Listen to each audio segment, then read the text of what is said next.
Mesdames, Messieurs, bonsoir et bienvenue dans l'édition de la soirée. Dans le sommaire de cette édition, visite au Bénin de la directrice pays prioritaire de l'Alliance pour la vaccination, Gavi Colette Selman, a rencontré au cours de son séjour plusieurs cadres du ministère de la Santé et des Finances.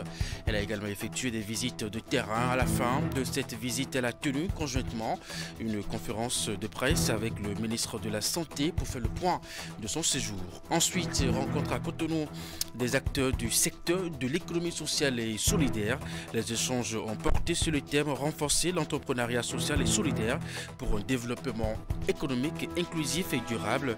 Et cette rencontre a été marquée par des communications pour présenter l'importance de ce nouveau secteur pour le développement des pays africains. Et puis enfin, la Société nationale de mécanisation agricole Sonama continue de prouver l'efficacité des motoculteurs et autres machines agricoles dans la réalisation des différentes tâches agricoles. Dans le département du Borgour, la société a réuni des agriculteurs, les responsables de la Sonama et autres partenaires techniques qui ont fait le point des avancées du Bénin dans la mécanisation agricole. Et voilà pour vous le sommaire de cette édition. À nouveau, bonsoir et bienvenue si vous nous rejoignez. On parle santé. La directrice pays prioritaire de l'Alliance pour la vaccination, Gavi, était en visite au Bénin au cours de son séjour. Colette Selman a rencontré plusieurs cadres du ministère de la Santé et du ministère des Finances. Et bien entendu, elle a également effectué des visites de terrain.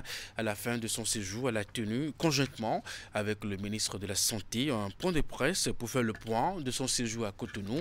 Suivez un extrait de ses propos au micro de Esther Tofa. J'aimerais féliciter Monsieur le ministre avec l'introduction de vaccins contre le paludisme et ainsi le vaccin HPV qui va être introduit l'année prochaine. L'engagement et le focus du gouvernement béninois sur le secteur social sont remarquables. Nous avons vraiment vu un engagement et nous saluons le ministère avec son vision pour la politique de la santé communautaire. Nous avions en fait l'opportunité de visiter le département Abomey et la commune de Ouli. J'espère que j'ai dit ça bien. Donc, on a vraiment observé le travail de relais communautaire et nous sommes inspirés et encouragés avec ce travail qui va vraiment prendre les mamans et les papas chez le centre de santé et vont améliorer la couverture vaccinale et sanitaire. Donc, je salue vraiment l'approche One Health, une approche intégrée. Nous voulons aussi peut-être prendre l'opportunité d'expliquer la vaccination est le moyen le plus sûr et le plus efficace pour lutter contre les maladies graves. Ici, à Bénin, la mortalité chez les enfants âgés de moins de 5 ans a diminué significativement. Et c'est vraiment des efforts de gouvernement qui sont de l'ASA. Donc, les vaccins sont vraiment des interventions de santé plus rentables et nous sommes fiers de travailler avec vous dans cette collaboration fructueuse. Toujours, il y a des efforts à faire, donc nous sommes ensemble pour accélérer les activités, pour assurer que tous les enfants à Bénin vont profiter et bénéficier des vaccins et assurer une vie de santé productive et fructueuse et radieuse. À cette même occasion, le ministre de la Santé, dans sa prise de parole, a remercié l'Alliance Gavi pour les nombreuses actions en faveur de l'amélioration de la couverture sanitaire. Il a également abordé la perspective de l'introduction de nouveaux vaccins. Benjamin Rompati, ministre de la Santé, sur des propos recueillis par Esther Tofa. Le Bénin vient d'introduire, comme l'a souligné tantôt la directrice, en avril 2024, le vaccin contre le paludisme dans le programme élargi de vaccination. Cette introduction a réussi grâce à l'appui apporté par Gavi mais également par l'ensemble des partenaires aussi présents, l'UNICEF, l'OMS, l'USAID. Le pays a déjà obtenu l'approbation de Gavi pour l'introduction de la deuxième dose du vaccin contre la rougeole, l'introduction du vaccin anti-HPV contre le cancer du col de l'utérus qui dévaste nos femmes et l'organisation d'une campagne de vaccination multi-âge contre le HPV. Pour ce qui concerne la stratégie innovante qui a été mise en place par le gouvernement du Bénin et en ce qui concerne la santé communautaire, il faut dire que le pays a obtenu l'approbation de Gavi pour soutenir cette politique à travers les reliquats du RSS. Ces ressources permettront de former environ 1400 relais communautaires, d'acquérir des vélos pour les relais communautaires et des bacs motorisés pour les zones lacustres. Tout ceci permettra de combler les gaps en la matière. Néanmoins, il persiste des gaps, notamment avec le retrait de l'UNICEF de certaines communes. Et l'intérêt de Gavi dans la santé communautaire réside dans l'utilisation de la plateforme de santé communautaire pour améliorer les couvertures vaccinales, notamment atteindre et vacciner tous les enfants 0 dose et les enfants sous-vaccinés, juguler les refus avec l'appui des composantes locales du système de santé. Les prochaines étapes à l'issue de cette mission sont évidemment pour nous qu'il faut vraiment que nous puissions continuer à renforcer notre partenariat en matière de vaccination sur plusieurs axes, à savoir le renforcement des capacités d'offre de services, l'amélioration des systèmes de santé pour garantir un accès équitable aux vaccins. En ce qui concerne la mobilisation des ressources, il faudrait que nous puissions travailler avec nos partenaires pour assurer un financement durable et une meilleure allocation des ressources. Et enfin, en ce qui concerne la sensibilisation, il faudrait que nous puissions intensifier nos campagnes d'information pour sensibiliser la population à l'importance de la vaccination. Je vous l'annonçais en titre, rencontre à Cotonou des acteurs du secteur de l'économie sociale et solidaire. Les échanges ont porté sur le thème renforcer l'entrepreneuriat social et solidaire pour un développement économique inclusif et durable. Cette rencontre a été marquée par des communications pour présenter l'importance de ce nouveau secteur pour le développement des pays africains et puis bien entendu inviter l'ensemble de l'écosystème économique à soutenir cette dynamique. Reportage. Les acteurs de l'économie sociale et solidaire peinent à décrocher du financement pour les raisons que nous connaissons tous. C'est une nouvelle génération d'entrepreneurs qui émerge pour assurer le développement économique et durable des pays africains. Ce mardi 26 novembre 2024 à Cotonou, les entrepreneurs de l'économie sociale et solidaire tiennent leur rencontre pour jeter les bases d'une vision innovante et d'un développement durable de l'Afrique. Le modèle de l'économie sociale et solidaire, selon le communicateur, est fondé sur l'équité, le bien commun et la durabilité.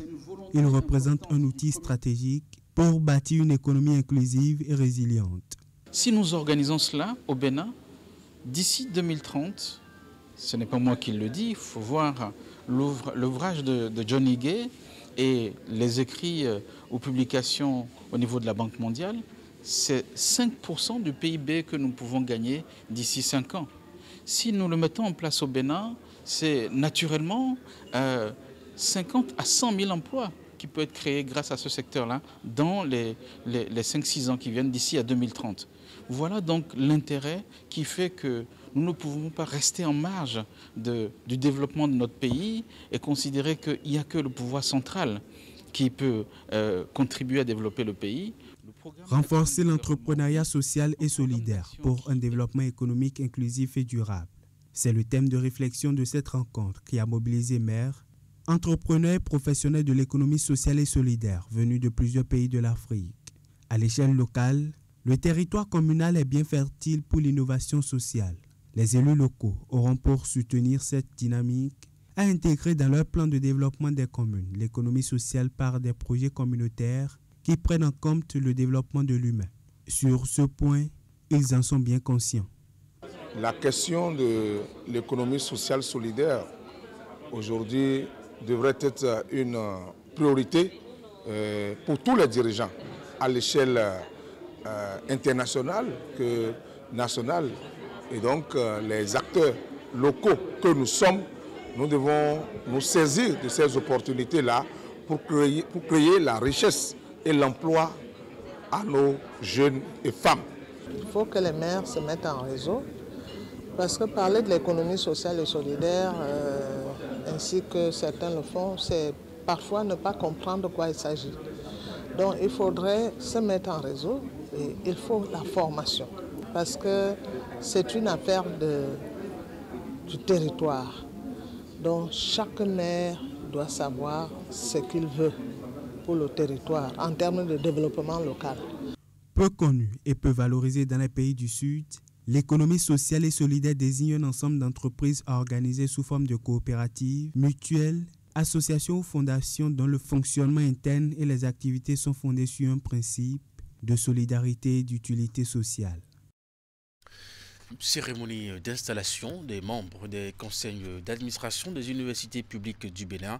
Ils sont entrés dans leurs fonctions au sein de leur université respective. C'est la ministre de l'Enseignement supérieur et de la Recherche scientifique, Éléonore Yaïla-Descamps, qui a présidé ce moment officiel d'installation. Tidi Goudalo, Jocelyn Barriga. Des applaudissements qui symbolisent l'unanimité observée autour de la qualité des personnes désignées pour siéger au sein des conseils d'administration des universités publiques du Bénin. Il s'agit notamment des universités d'Abomey-Calavi, de Parakou, des sciences technologiques, ingénierie et mathématiques et l'Université nationale d'agriculture. Nous prenons conscience des tâches qui nous attendent. Le rappel de la mission et des obligations qui nous attendent nous amène à vous promettre que nous n'allons pas décevoir vos attentes et que le chef de l'État ne sera pas non plus déçu de nous lorsqu'on finira notre mandat. Nous nous engageons à accompagner nos recteurs dans les transformations qui sont enclenchées au niveau de nos universités. Installés pour un mandat de 3 ans, ils sont appelés à définir les orientations des activités des universités publiques et veiller en toutes circonstances à leur mise en œuvre. L'innovation cette année, c'est la présence au sein des différents conseils d'administration de 2 personnalités, dont une du monde des affaires qui représente le chef de l'État lui-même. J'ai dit tantôt que ces universités sont élevées au rang des grandes et puissantes industries de formation. Ces universités doivent pouvoir être ouvertes à ces privés et à ces personnalités du monde des affaires, de sorte à permettre l'insertion professionnelle de leurs produits. C'est pour cela que la composition, cette fois-ci, du conseil d'administration a pris en compte cette dimension. L'autre dimension qui était là, mais qui a connu cette fois-ci une effectivité, est celle de la présence des étudiants. Pour la première fois, les étudiants étaient également prévus, mais compte tenu des processus de désignation qui n'étaient vraiment pas achevés, ces étudiants n'ont pas été en mesure de participer à la première mandature. Au terme d'un premier mandat, la ministre de l'Enseignement supérieur et de la Recherche scientifique, Éléonore Yaïla-Descamps, a noté de véritables progrès. Elle invite les nouveaux membres à en faire davantage pour le rayonnement du secteur éducatif béninois. Des échanges en vue de préparer les étudiants à l'insertion professionnelle. La séance est organisée, bien entendu, par les responsables de l'École nationale supérieure de génie mathématique et modélisation de l'Université nationale des sciences, technologies, ingénierie et mathématiques, animée par un envoyé de l'Agence nationale pour la promotion de l'emploi. La séance vise, entre autres objectifs, à mieux outiller les étudiants pour une meilleure orientation pour l'emploi. Après la formation, Imet Elena Moussou pour les détails. La séance est animée par le chef Antenne Zou de l'Agence nationale pour la promotion de l'emploi. Elle est organisée sur initiative des responsables de l'École nationale supérieure de génie mathématique et modélisation, ENS-GMM, une des entités de l'Université nationale des sciences, technologies, ingénierie et mathématiques UNESTIM. Les échanges visent à préparer les étudiants à l'insertion professionnelle. Ils nous ont entretenus sur les différents types d'emplois, à savoir l'emploi salarié et l'emploi indépendant, et que pour n'importe quel type d'emploi, Les étudiants doivent acquérir de l'expérience. Pour acquérir ces expériences, ils doivent aller dans les stages, aller faire les stages. Et au niveau des stages, ils doivent vraiment développer de bons comportements.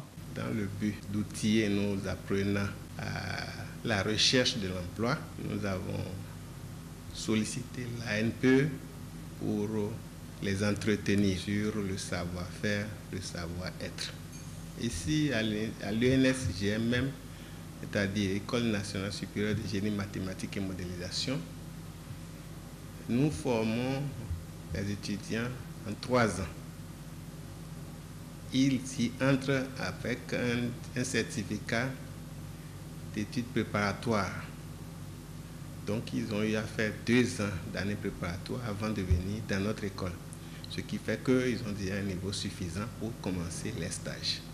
Première année, deuxième année et troisième année. À l'occasion, le communicateur a entretenu ses interlocuteurs sur les différentes opportunités qu'offre l'ANPE, de même que les projets en cours d'exécution dans le but de satisfaire les demandes et offres d'emploi, puis les conditions à remplir avant de postuler.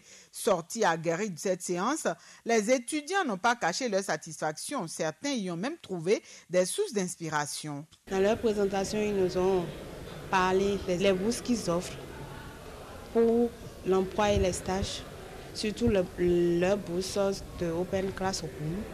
Donc ils nous ont donné aussi des sites sur lesquels on peut les contacter. Moi-même j'avais déjà eu des idées de création d'emplois, c'est-à-dire faire de l'indépendant et peut-être apporter un soutien, un plus au gouvernement à partir de ma structure.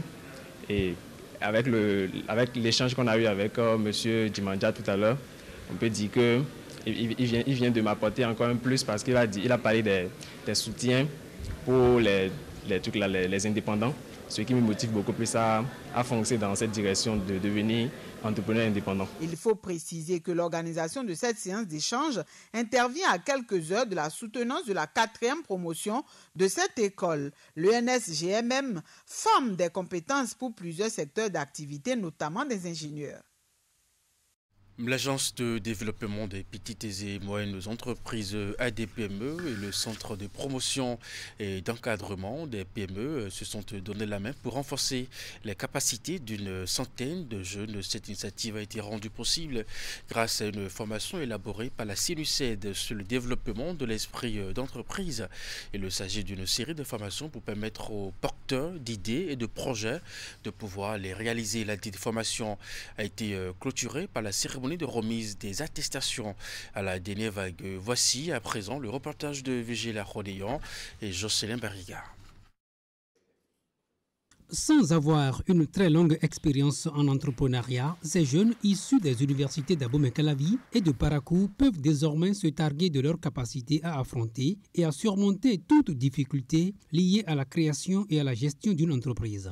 Ils sortent tous aguerris d'une formation sur le développement de l'esprit d'entreprise selon la méthode Empretec.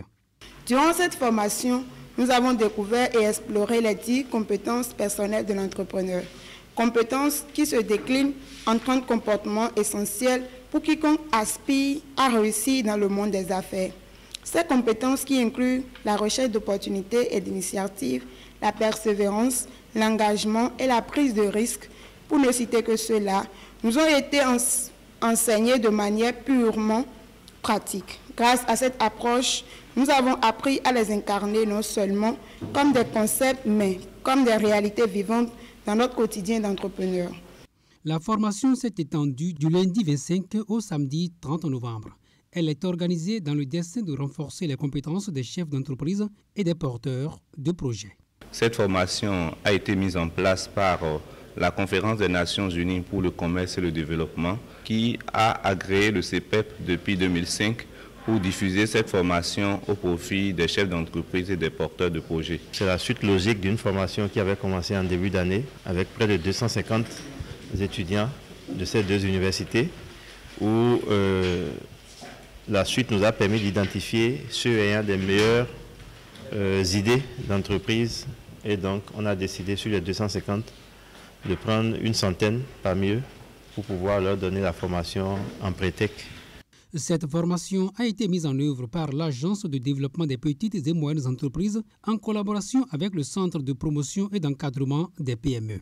Elle a eu pour effet de permettre aux porteurs d'idées et de projets d'entreprise de pouvoir les concrétiser en développant les compétences et les comportements propres aux entrepreneurs à succès.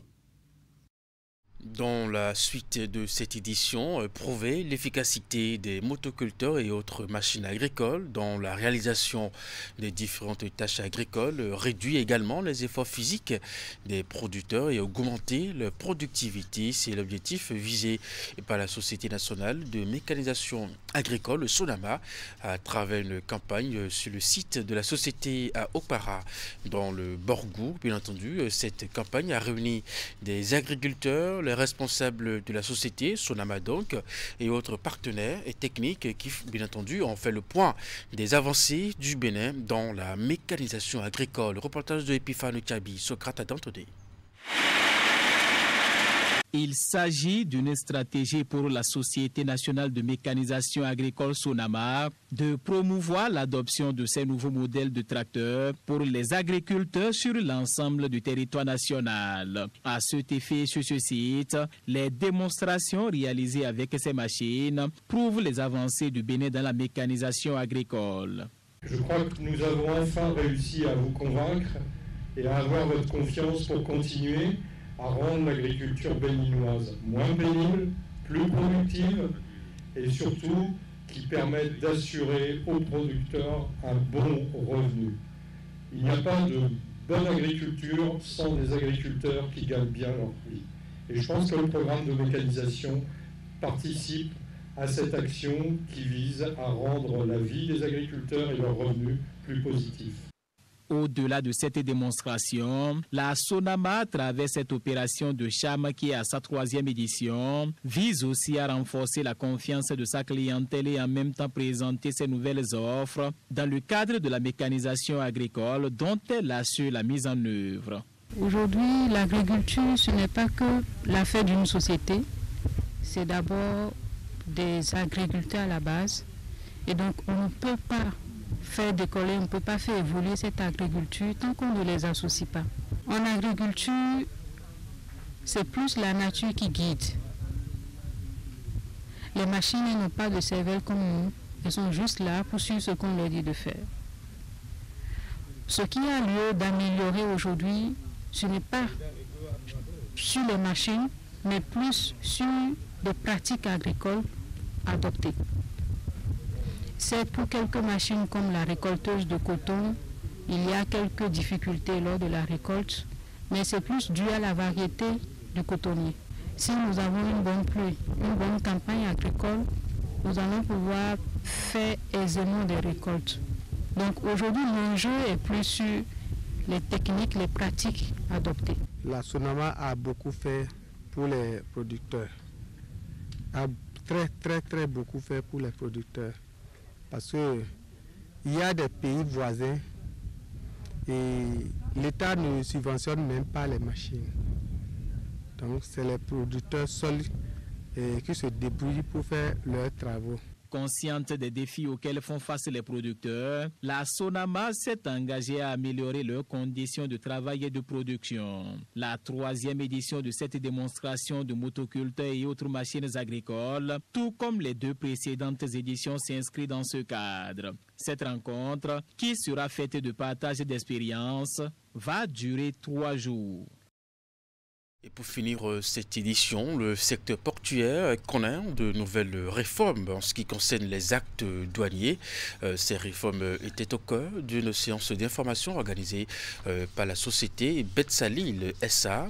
Bien entendu, à Cotonou, plusieurs communications ont meublé cette séance d'échange dont le compte rendu est présenté ici par Esther Toufar sur des images de Elvis Tonoucoin.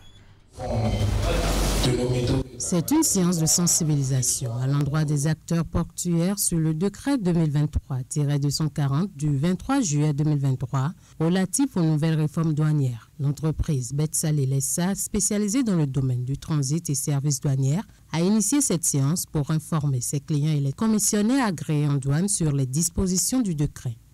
Votre perspective, vos observations, vos recommandations sont précieuses pour nous afin d'améliorer nos pratiques et nos services. Aujourd'hui, nous souhaitons partager avec vous nos initiatives pour renforcer la conformité, optimiser nos prestations et consolider les liens de confiance qui nous unissent à nos partenaires et clients.